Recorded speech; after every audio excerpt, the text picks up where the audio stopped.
Good afternoon. Today is Monday, the 17th February 2025, just after 1 o'clock. Welcome to UK Column News. I'm your host, Brian Gerrish.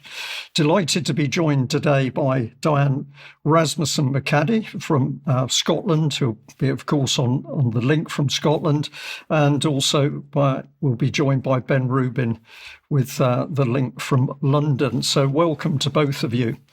I'm going to get started today with Ukraine because it is such a major driving force, not only in national politics at the moment, but also international politics. And we've got to the bizarre stage where, of course, Ukraine is effectively collapsing and panic has set in UK, well, not so much the US, but UK and the EU. And we now have Keir Starmer glibly talking about British boots on the ground. But of course, Keir Starmer will never be putting his boots on the ground to put his life at risk because he would prefer other people to do that for him. But I thought we would just have a little bit of a recap about the whole Ukraine situation. This is very simplistic. I've deliberately done this in order to help people focus on what I think are the key points. So let's bring this on screen. And of course, we need to go back to 2014 when the immense destabilization, the Maidan Revolution, was underway in Ukraine. And of course, we've pointed out that key political figures have been involved in that, both from the United States and the UK.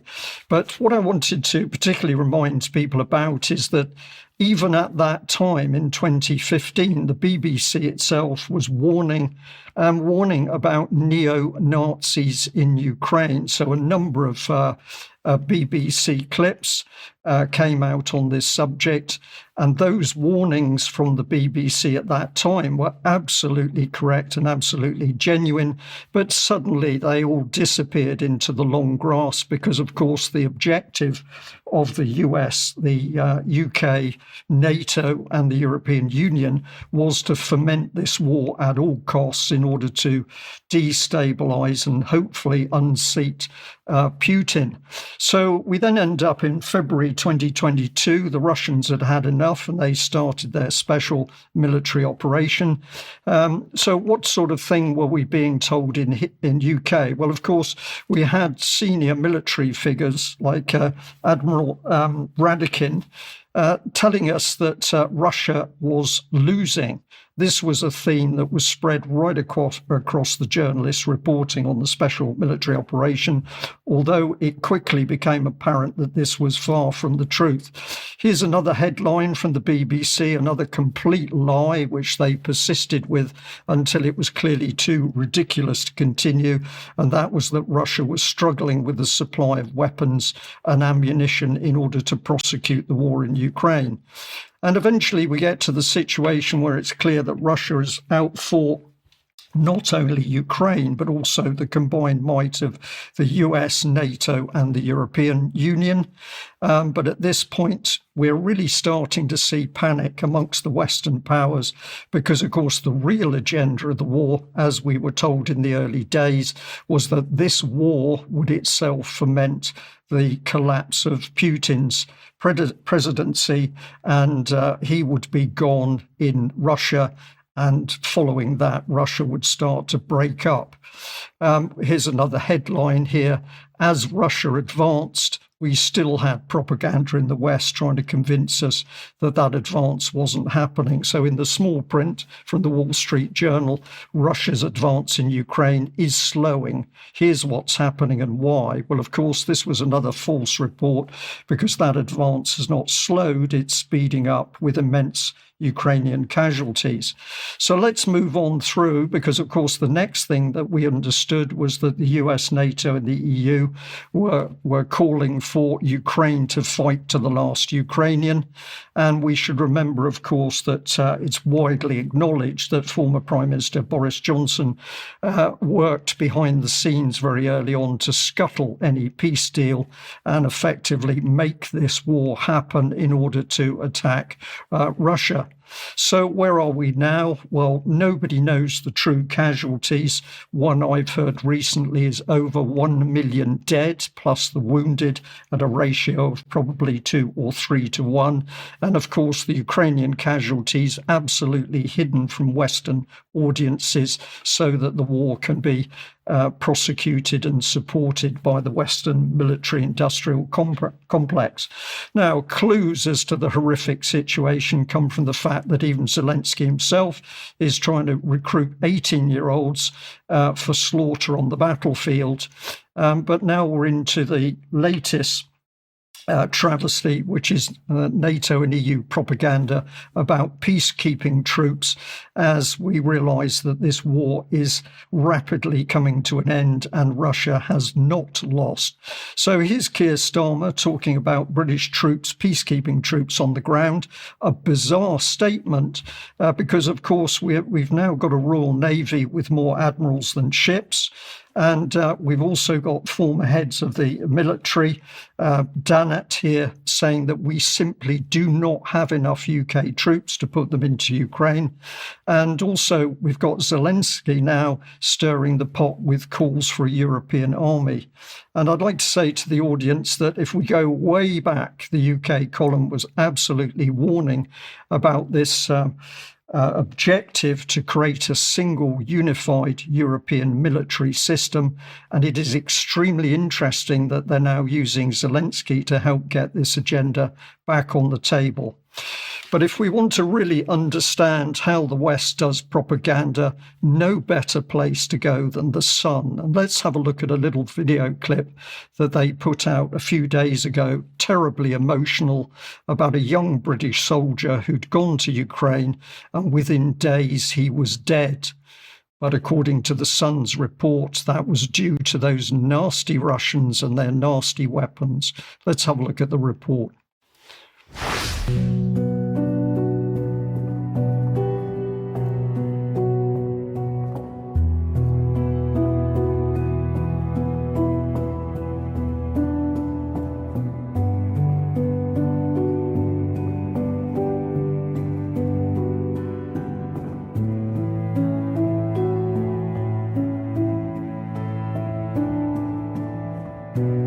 A British teenager has died in a terrifying Russian drone hunt minutes into his first ever combat mission on the Ukraine front line. Foreign Legion volunteer James Wilton was just 18 when he died of appalling wounds after being chased by 3 of the killing machines. I've spoken to an American Foreign Forces soldier who was with the young Brit when he died.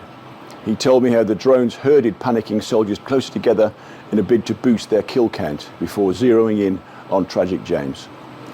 And the rookie recruit who had joined Ukraine's foreign force just 4 months earlier stood no chance. The American soldier called Jason, who we can't identify, spoke movingly yesterday as he told me how his British best friend died in his arms. So this is absolutely a tragic story that this young man died. Of course, he was old enough to make a decision to take himself to the battlefield. But notice how the Sun puts it across. Terrible that this young man died. Those nasty Russians were using drones. And I got the full story by talking to what the reporter, the Sun reporter, describes as an American foreign fighter. What he really means is a mercenary. So let's have a look at the subject of drones and who's to blame. Here's a Sky News headline, and what is it talking about in 2023? UK pledges hundreds of new attack drones to Ukraine. We can bring this one in here, which is a UK government report, UK to supply more than 10,000 drones to Ukraine. And if we bring in this further one here from gov.uk, 30,000 new drones for Ukraine in boost to European security. It comes as a further 190 million for the UK-administered International Fund for Ukraine was announced following further pledges from allies. So this is UK and, of course, the US and the Europeans pumping drones into Ukraine. Well, let's see what the Ukrainians have been doing with their drones. And I'm going to say this is disturbing footage. There's much of the footage with both sides fighting that we simply cannot show. But this clip bear in mind what the Sun reporter had to say. This Russian soldier risked his life to save his comrade. In a war-torn, artillery-ravaged Ukrainian town, the two were searching for their unit while Ukrainian drones hovered above. As they ran, they scanned every ruined building, hoping to find another ally.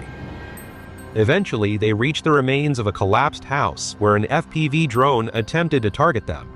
One of them grabbed a brick and tried to hit the drone. A tense game of hide-and-seek followed before they decided to flee. One soldier attempted to shoot the drone while the other took cover behind a tree. Several times, they narrowly escaped being struck. Finally, they hid behind the wooden stump of a tree. The drone hovered above, tracking their every move as they circled the stump, trying to evade it. At one point, an FPV drone closed in for a strike. They dodged, causing it to crash a short distance away. One soldier quickly got up and ran in another direction. Seeing this, his comrade made a bold move. He pointed at the drone and shouted, "Come hit me!" The Ukrainian sent another drone. He kept dodging, circling the stump, even hurling stones at it, none of which hit. Eventually, the drone got close and crashed, sending shrapnel flying. He was wounded. So a classic example, I know that video is heavily edited, nevertheless it's representative of exactly what's happening on both sides of the fighting in Ukraine, that men are being hunted with drones. So the Sun newspaper report, deliberately emotional to wind up the hatred against Russia, when in fact the West is also pumping in these vile weapons, which are not only being used to hunt and kill groups of soldiers, but also, as you see there, one or two men on the ground. Simply disgusting. And it's a subject, of course, which the BBC simply doesn't want to talk about, because in the BBC's propaganda, there are no Ukrainian casualties in the fighting.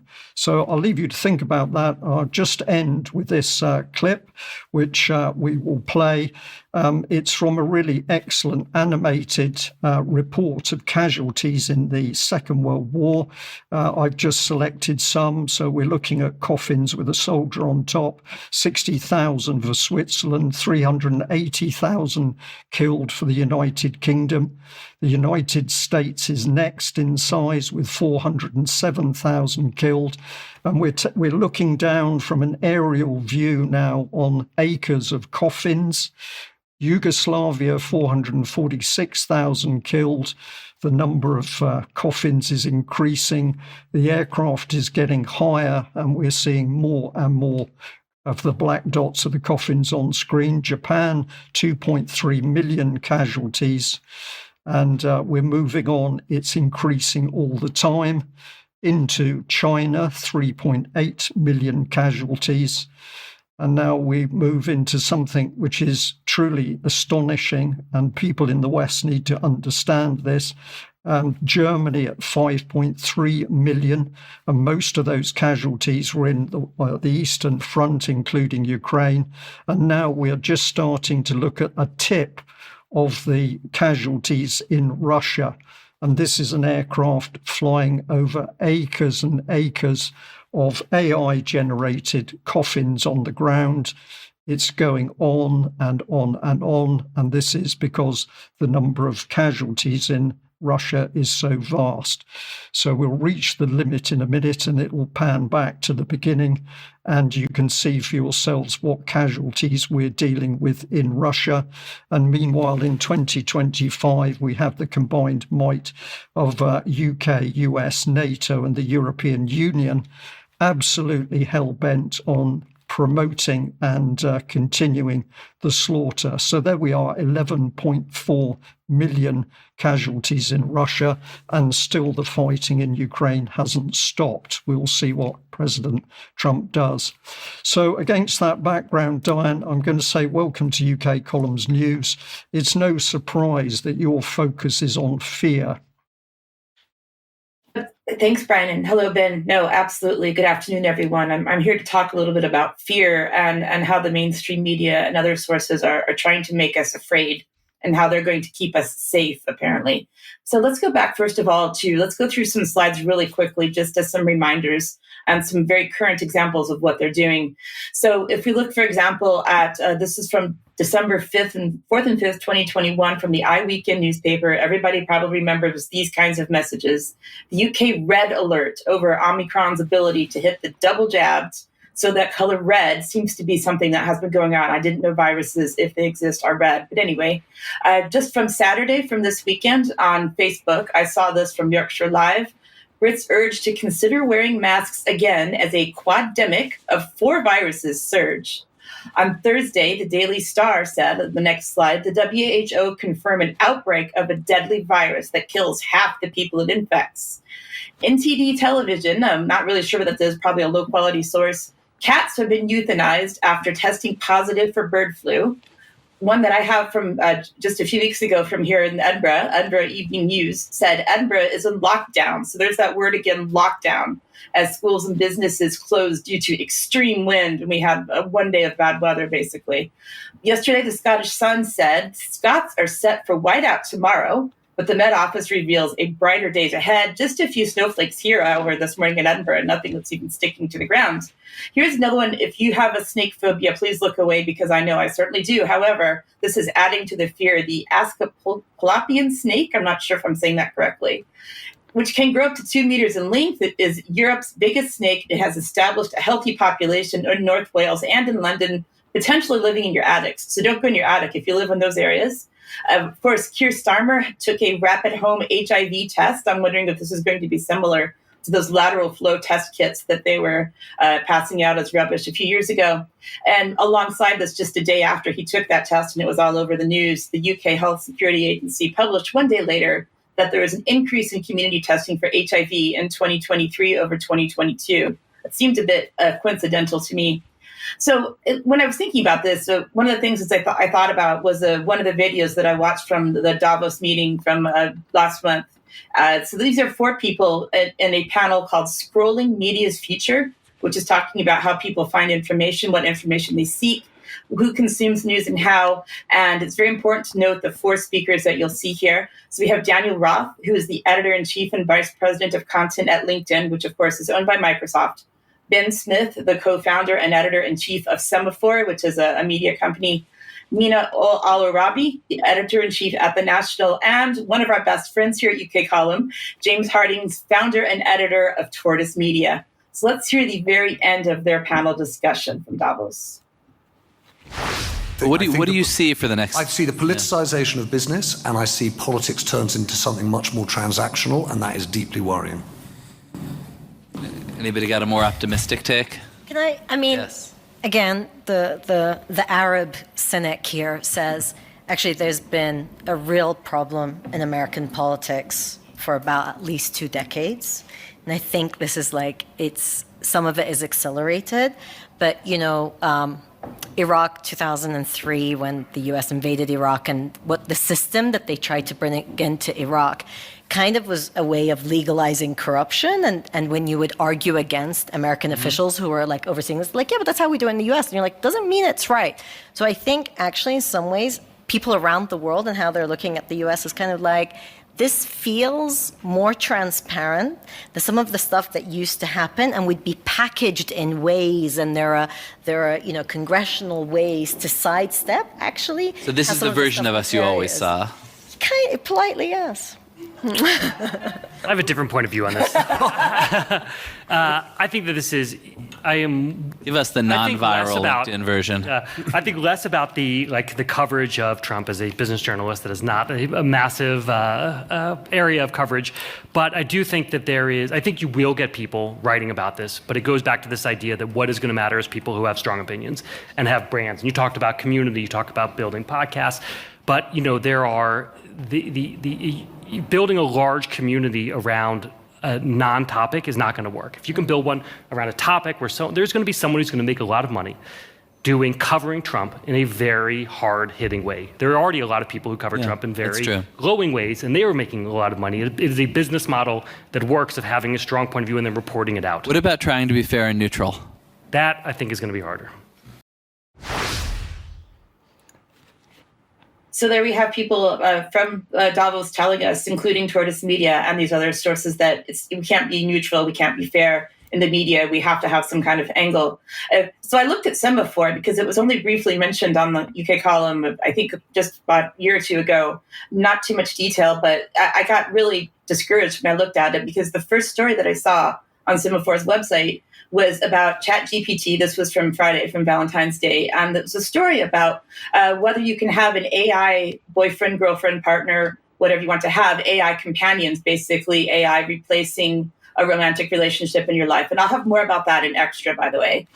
The other thing that I want to talk about as well is predictive programming, which a lot of people are familiar with. We've been seeing news recently, another fear factor, NASA revealing all the countries that could be hit by an incoming asteroid in 2032. Sounding like, if you remember, Armageddon and Deep Impact were examples of two movies. Those were both from 1998 that talked about something that was going to come to hit the Earth and be destructive. But when we actually look at NASA's website about what they're saying about it, they're saying, well, there is something, it has a 2.3% chance of impacting Earth on 22 December 2032. And it might hit a city, but it's certainly not going to destroy the entire planet. And so I want to show what NASA is doing with predictive programming now. They have now the Planetary Defense Coordination Office, and they have created a trailer for a documentary that's coming out in April. Let's watch part of the documentary. What would an asteroid that is a kilometer in diameter, what would it do if it hit the Earth? That is likely to end human civilization.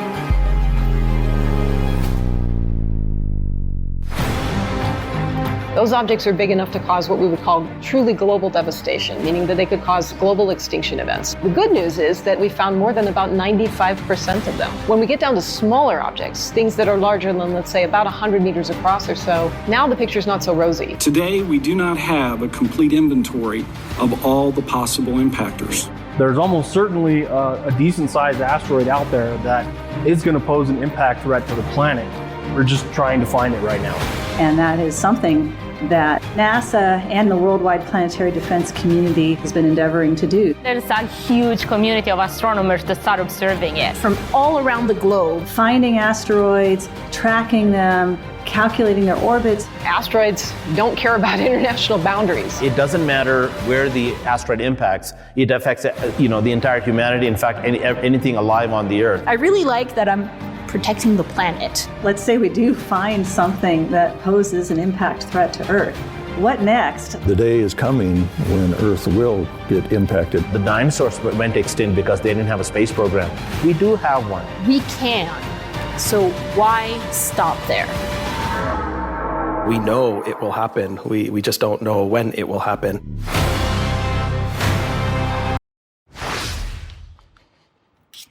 So is that a Steven Spielberg film or is it a government documentary? I'm not quite sure.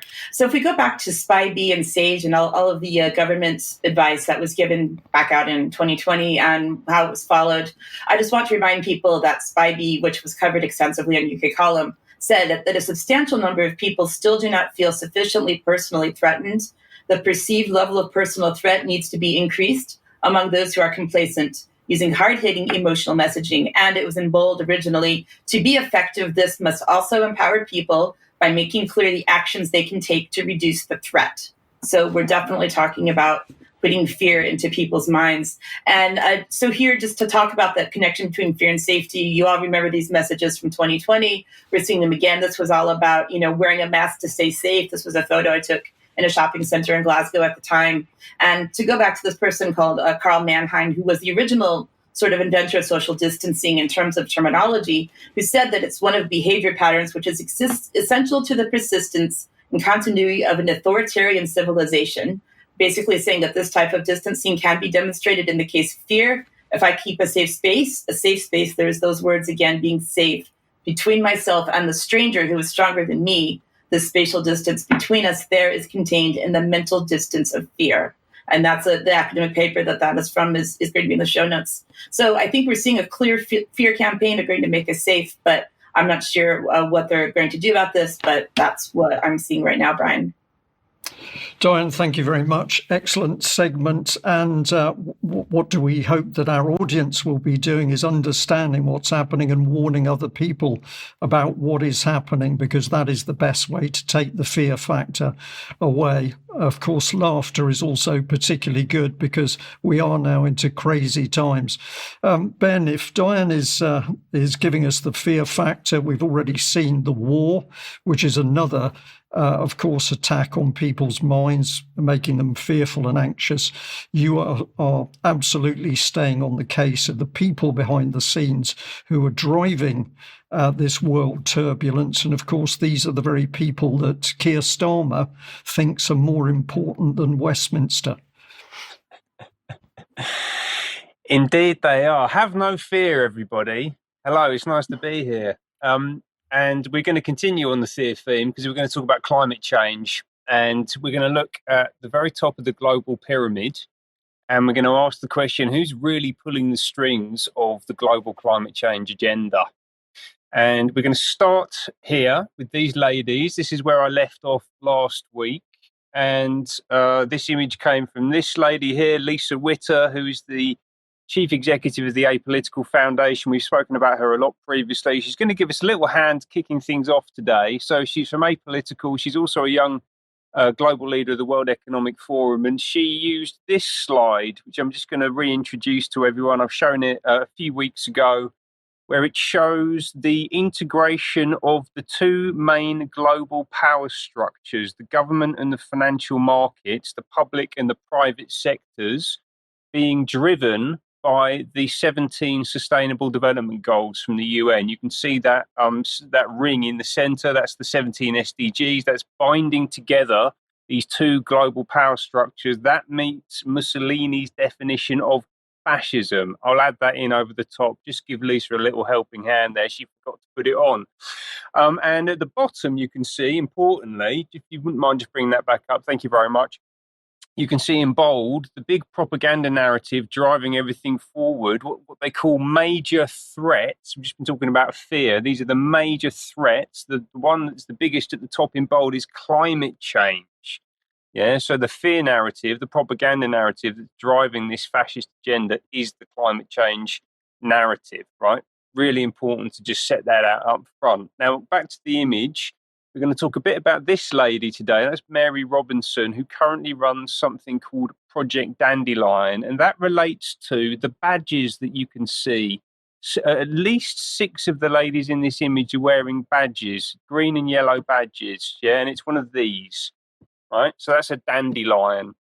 And it relates to this Project Dandelion, which is a women-led global campaign for climate justice, which launched about a year ago.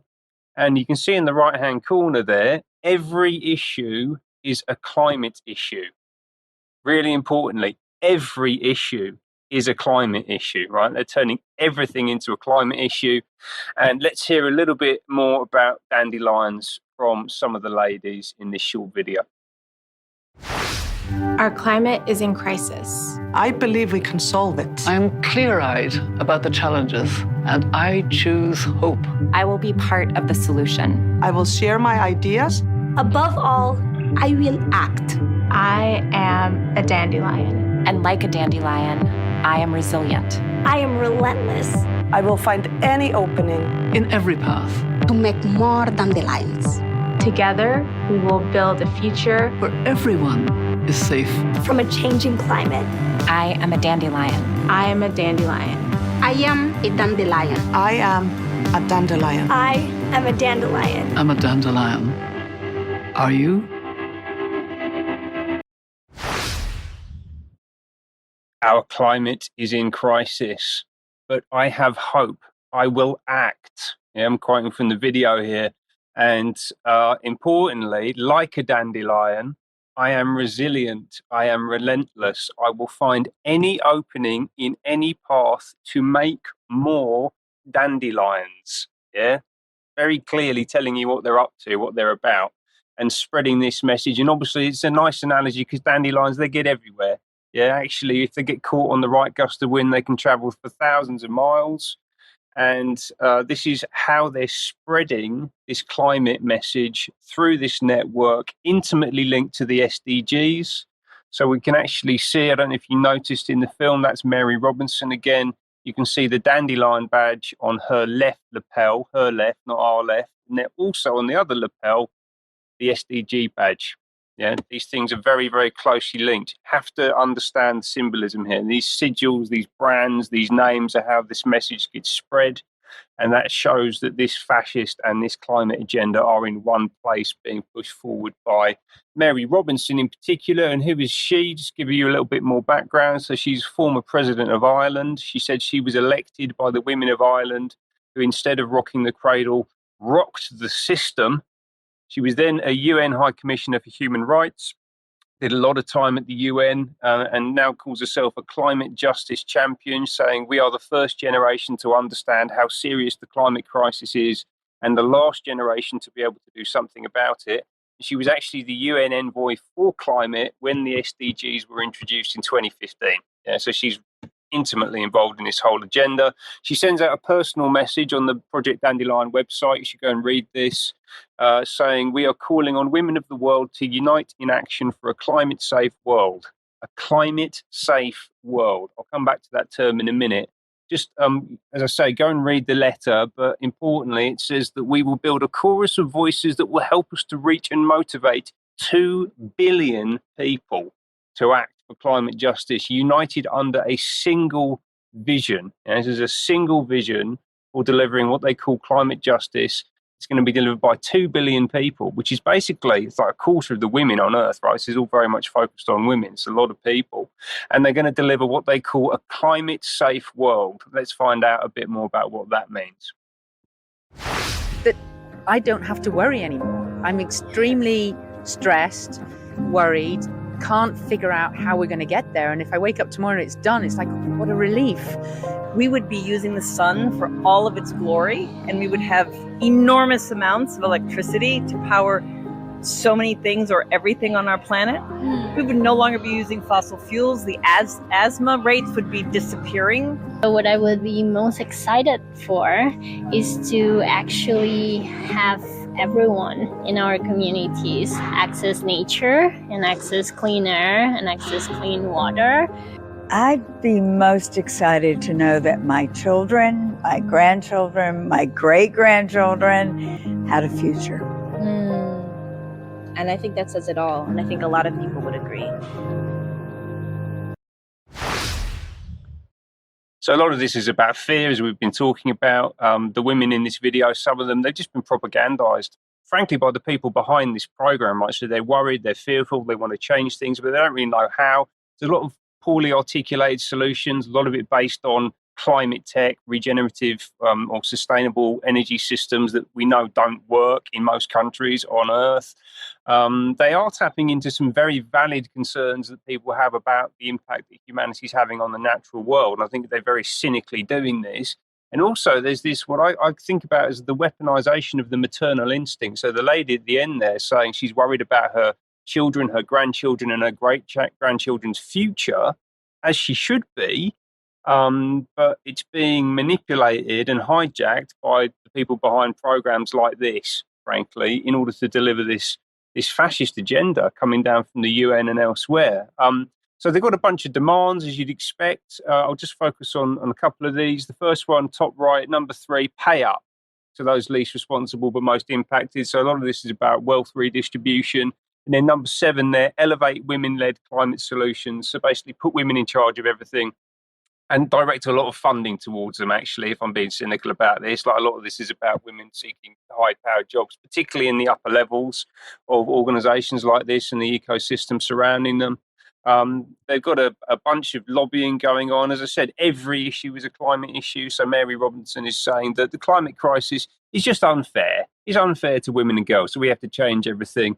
Another one here, sexual and gender-based violence is a climate issue. I'm really not sure how that is. And then a personal favourite is that extreme weather events impact menstrual justice. And that's a new one for me. I've never heard of menstrual justice before, but here we are.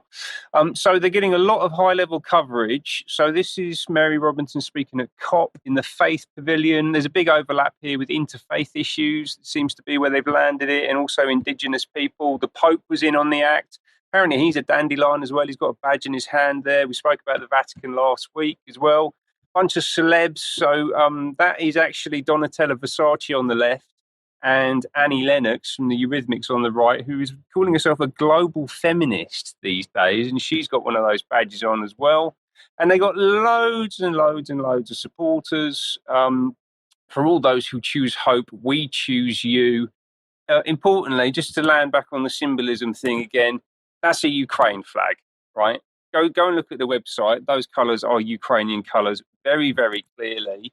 And actually, the yellow at the bottom there, where the supporters are, I think that's important, because actually groups using this colour to organise people, I just think bear a little bit of scrutiny. You know, they might be up to no good. So who have we got on the list? Apolitical Foundation, Gates Foundation, the B Team, the Rockefeller Foundation, Skoll Foundation, a lot of the top-level philanthropic groups, Vital Voices, who I've spoken about previously, which is the US State Department and Hillary Clinton-backed global network of powerful women in commerce and politics. But importantly for today, I'm going to focus on one of them, which is this organisation, which is the Elders. And the Elders was founded in 2007 by Nelson Mandela. They call themselves an independent global leaders network working together for peace, justice, human rights, and a sustainable planet. Climate crisis is a big focus for them. Also multilateralism, gender equality, intergenerational dialogue. It's very exclusive. There's 12 people on the Elders Committee. You can see them at the bottom there. Founded, as I mentioned, in 2007 by Nelson Mandela, who is, as I understand it, a 33rd degree Freemason. He was anyway. He's obviously died in 2013. It's currently chaired by Juan Manuel Santos, who's that guy just second in from the left, who is also known as Blair's man in Bogota, and he was one of the global leader of Tomorrow class of 1993, alongside Blair, Brown, and Vladimir Putin as well, actually, as we understand it. There's a great article from Winter Oak, which you should go and read, by Paul Kudenek, which we'll provide a link to, which gives a great background on him. And then Mary Robinson, who was chair of the Elders from 2018 to 2024, she left in October last year, I'm guessing to focus more on this Dandelions program. And importantly, also an elder is Ernesto Zedillo on the right there, who's a former president of Mexico. And last summer, back in June, Mary Robinson and Ernesto Zedillo and Ban Ki-moon, who is also an elder, former Secretary of the UN, went to meet Antonio Guterres at the UN to talk about global security issues, Israel, Palestine, and how to strengthen multilateralism amid geopolitical tensions. So Zedillo is obviously a close confidant and advisor to Mary Robinson, and he is a senior emeritus member of the Group of 30. And the Group of 30 is the absolute pinnacle of the global financial system, right? So they provide oversight of the Bank of International Settlements and the global central banking system. The majority of members of the Group of 30 are current or former central bankers. So people like Mark Carney, who's currently the chair, Andrew Bailey, who's the current governor of the Bank of England, he's on the Group of 30. And this is right at the top of the pyramid. Let's have a little look at a few of the other characters. You can see Augustine Carstens there, the general manager of the Bank of International Settlements, Janet Yellen, chair of the Fed, Tim Geithner, US Treasury Secretary, Jacob Frenkel, former governor of the Bank of Israel, former chair of JP Morgan Chase International. And then on the far right of the picture, you can see Ernesto Zedillo, who is a senior emeritus member of the G30, which connects this group directly down to Project Dandelion. Yeah, Ernesto Zedillo at the G30 and the Elders, Mary Robinson at the Elders and Project Dandelion, turning every issue into a climate issue to get 2 billion people, predominantly women, to act for climate justice in order to drive through this totalitarian global system. Ben, thank you very much. What can we say to our audience? The information has been all there on screen for you this morning. We hope that you'll share it with other people so that they can understand that their politicians in Westminster are making none of the decisions. All of the decisions are being made by the World Economic Forum and these agents. And this is the reason that Keir Starmer says he's got no interest in Westminster. He'd rather do his business in Davos. So it's out there. Please share it. Now, a huge thank you to everyone who supports the UK column. If you're not supporting us yet, please consider doing this. You can make a donation, or you can take out a membership, a monthly, an annual, or a lifetime membership. Of course, you can buy through the UK column shop. And as we always like to point out, we have Clive de Carle health products, and we make a small percentage off those. So if you're interested in health and you feel you need something, that also helps the UK column. Now, as I've just mentioned to the audience, the information we put out is to be shared. This is why we do it, is to spread the word, the information, the evidence as far and wide as possible. So this is where our audience can be like those very little dandelion seeds spreading on the wind far and wide. And this is a very important thing to do because essentially we can outgrow the powers that Ben has shown us so clearly and what their agenda is.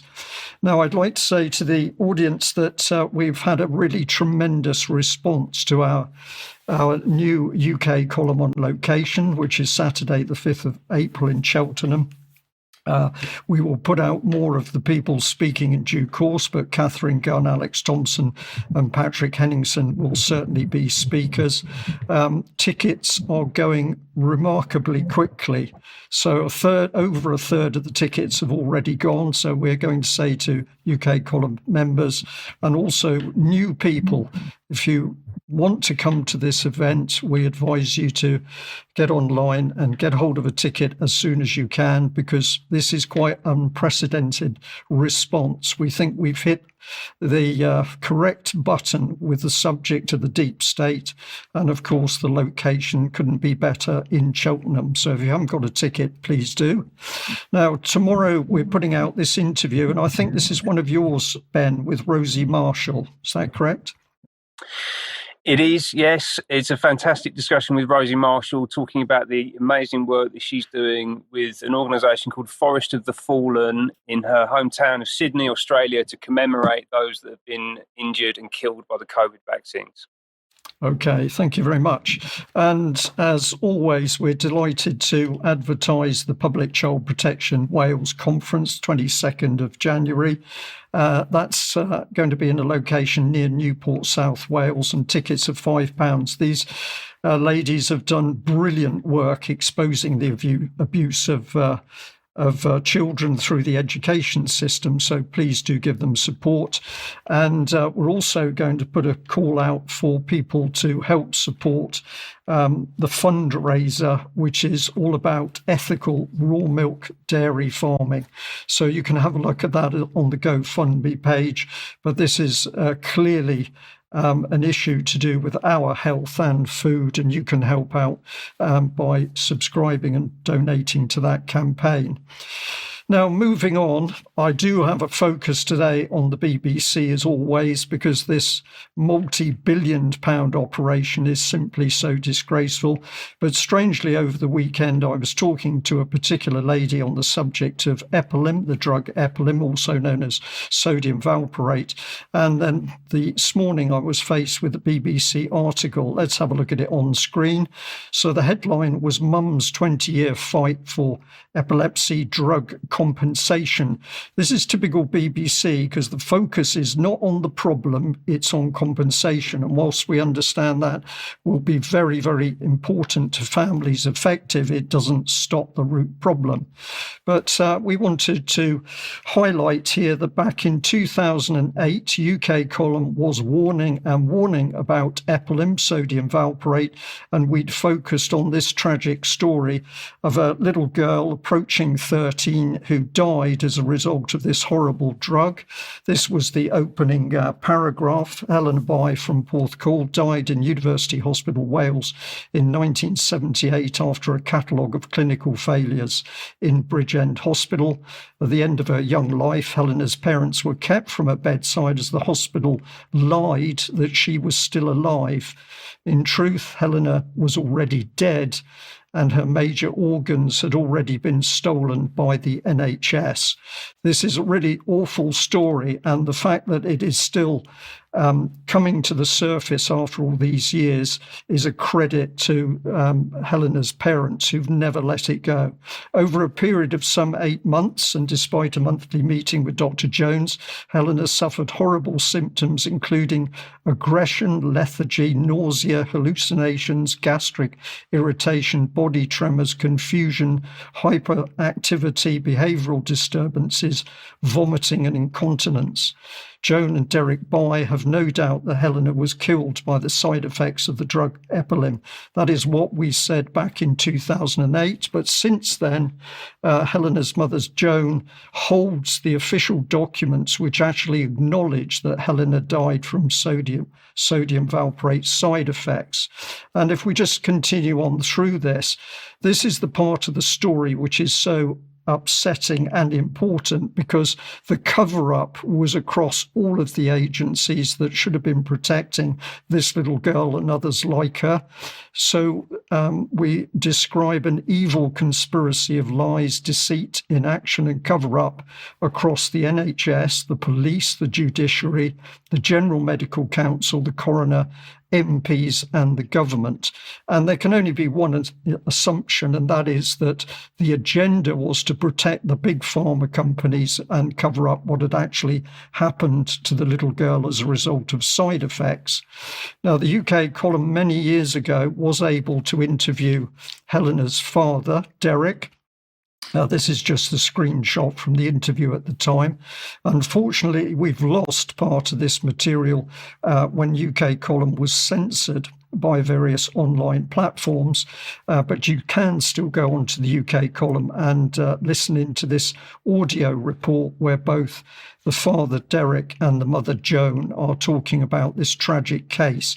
And if you look at the date, this is way back in 2015. The BBC did manage to report in 2006 on this case.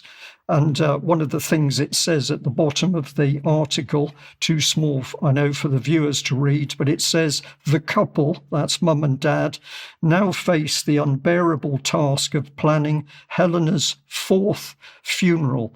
And the reason for that is that body parts that have been sent for experimental purposes kept turning up in hospitals around the country. So the BBC reports on Helena Bai 28 years later in that 2006 report. But of course, we've still got warnings about this drug, the MHRA still not getting to grips with the danger. Here's the Mail, the drug that's harmed more children than thalidomide. And if we finally end on the BBC report here, here's the BBC that has effectively failed to do anything to get to grips with the danger of these pharmaceutical products 47 years on. So I will end there. Well, actually, add one more slide here, because this is BBC News in 2016 acknowledging of people dying from medical drug trials. But of course, when we moved into the era of the COVID-19 scandemic, the BBC simply didn't want to talk about the dangers of medical experimentation through vaccines. So we'll leave it there. There will be more on this story in due course, but a tragic story, and there have been thousands of other children suffering alongside Helena Bai. Diane, let's bring you on. We're switching from health matters to space. Take us away. That sounds like a good idea, Brian, which is exactly why I like to study space and keep up with it. I'm not sure that our viewers know that I used to work at NASA as a researcher years and years ago, so I have some insight into NASA, and it still continues to fascinate me. But I want to take us into a story of what is apparently the British space industry So if we go to 29th of January this year, it was there was a tweet posted by a company from up here in Scotland called Orbex Space. They've been trying to make a rocket for a few years now. In 2022, they first got over £40 million from an investor from the Scottish National Investment Bank and some other sources. So that's quite a bit of money. But then on the 29th of January, it was announced by Labour that they have invested another £20 million into making a rocket. And an Octopus Ventures, we all know Octopus, is also a funding source right now, as well as the Export and Investment Fund of Denmark and a private investor. So all that is there in the tweet. What Labour is saying currently about this is it's part of the UK Space Agency. They're trying to do something with it, saying that we've never been part of the space race very much here in the UK, which isn't true. I'll get into that later. But it's all part of the plan for change, and it all has to do with sustainability.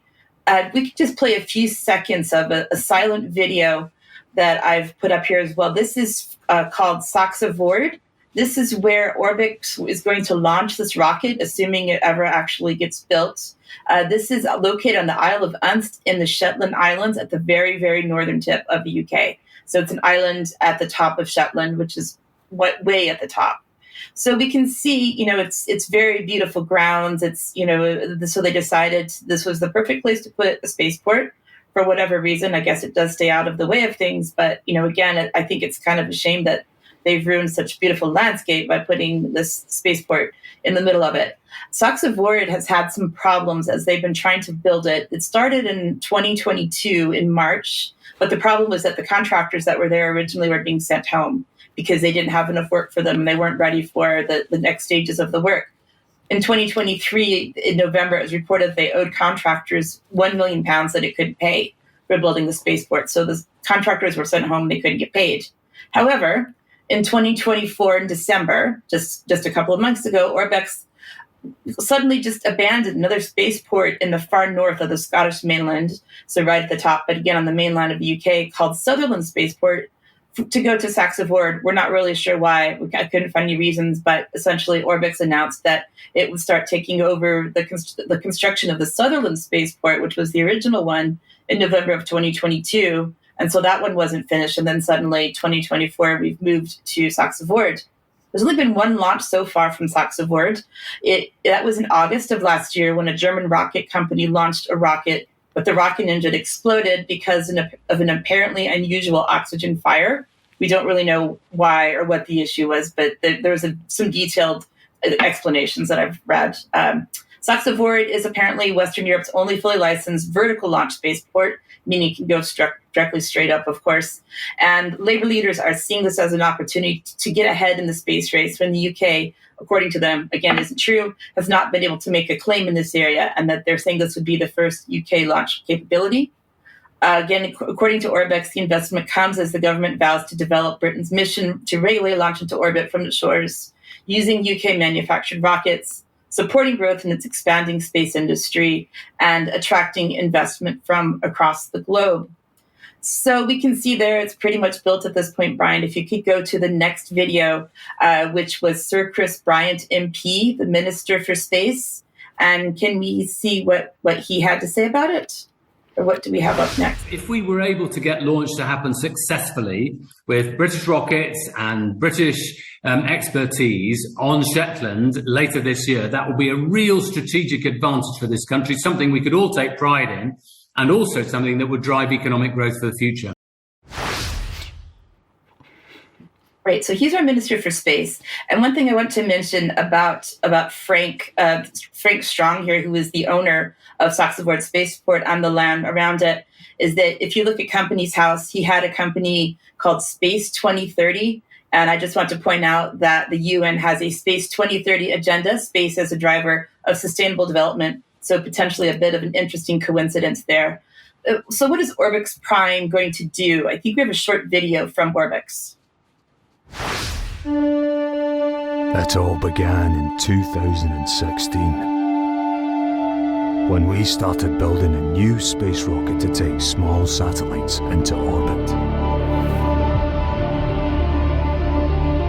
It's now 2022 and it's time to introduce Orbex Prime. This is one of the most environmentally sustainable rockets ever built. And right now, it's sitting on a launch pad in Scotland.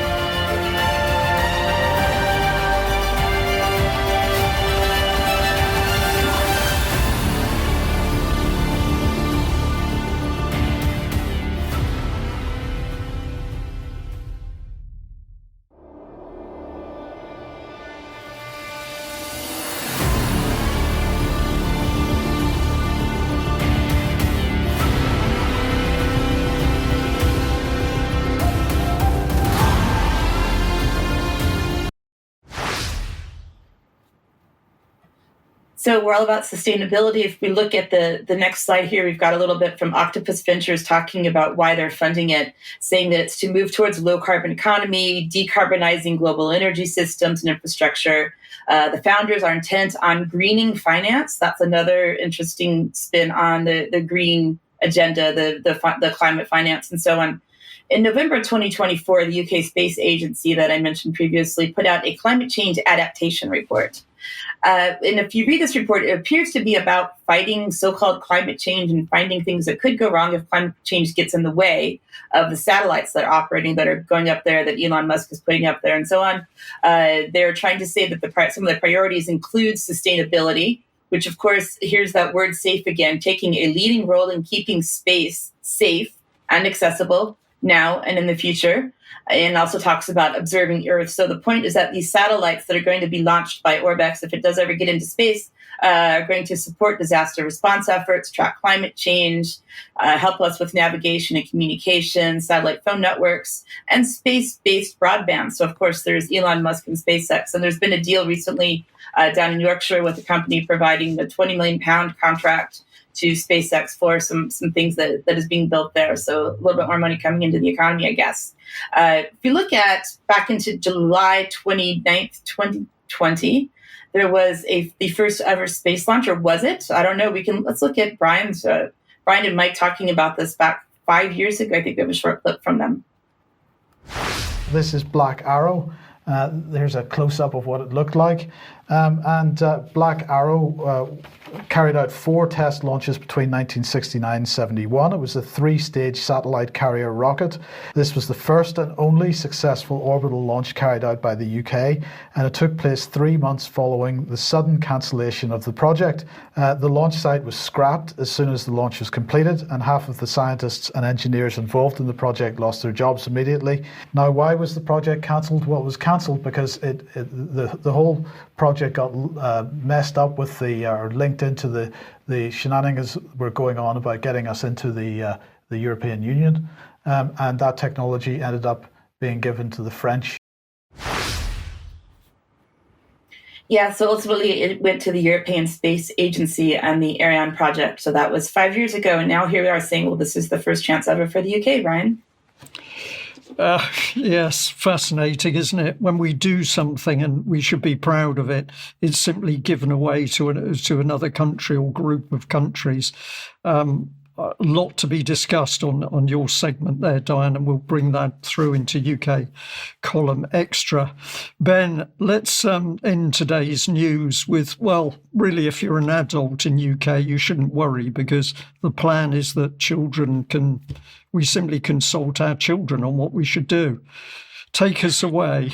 Yeah, let's be guided by 7-year-olds, right? This is the best idea. So look, AI is the top-down control mechanism for global governance. Yeah, it's the method through which global fascism is going to control every area of our lives. So who do we want to hear about most? Their opinions on AI? It's the kids. Let's find out. Everywhere we go, every time we scroll, and even day to day in our classrooms, we're constantly hearing 2 letters, AI. Artificial intelligence has been described as the biggest change in the way we all live our lives since the dawn of the internet. But how helpful or how harmful could it really be? Today, hundreds of young people across the UK have been brought together to try and answer those questions.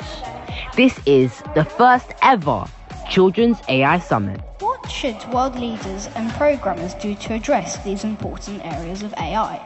These days, AI is used for everything, from writing essays to diagnosing medical conditions.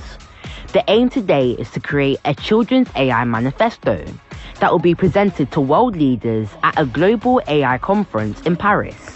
Several of the speakers here have been on research missions to examine how AI is impacting different parts of our lives, for better and for worse. But what have they found out?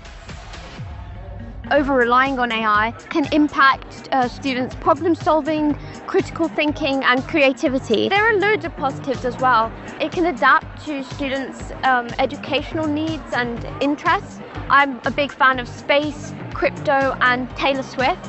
So it can use that information to create personalized learning experiences. AI uses lots of energy in order to function properly. Usually they use fossil fuels for the energy source. They have to use liquids to cool down, which means they're using more resources. If you had to have a message for the world leaders, what would you say? Maybe they could try and use more of reproducible energy, like solar energy or wind energy, to power their AI models.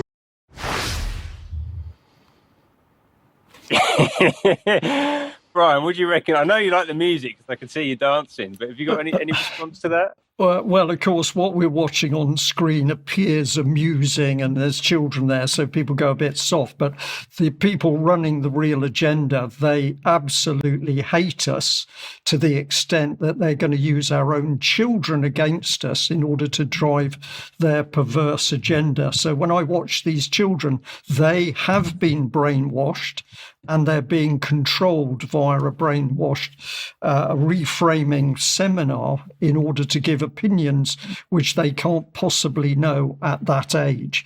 So this is child abuse, but it's being portrayed as if these children are super intelligent and can advise adults on AI. It's truly disgusting. I'm sorry to spoil the party because the music was quite good, but it was disgusting.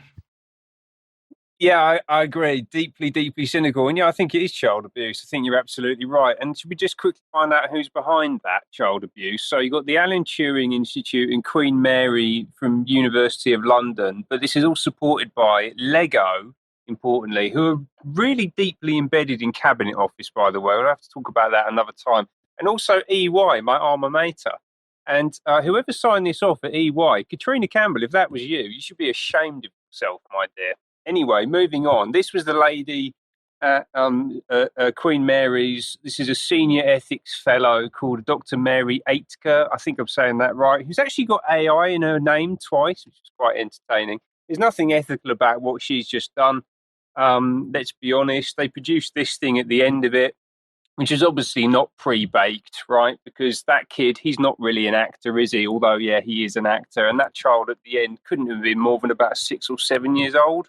I mean, the whole thing's absolutely hideous, isn't it? In order to usher in what? Well, let's be honest, global tyranny, because this is what was happening at the AI summit where that little board was sent to, aligning urban AI, so smart cities, and global AI governance. That's what it's all about. That's from Claudia Chalice at Democracy Next, who I'll be talking about again in the next couple of weeks. So there's no depths to which they will not stoop to push their agenda through. And thank you very much for joining me. I'll just end by saying to the audience today, wherever you are in the world, if we are to stop this nonsense, we need millions of people to lift the lid and expose it for what it is, challenge it, say no, say you're not having it, and above all, really look after your children and watch who is trying to teach them and what they are trying to teach our children, because of course the children represent the new generation, and if we lose that, we're gone. So there is a lot you can do, but challenge it. And also a last reminder today, at least for the UK column on location, the 5th of April, tickets going very quickly, we're delighted to say. So if you haven't got a ticket, please get online and make that booking. We'll end there. Thanks very much for joining us today. If you're a member of UK column, stay with us for UK column extra in just a few moments. Thank you. Bye-bye.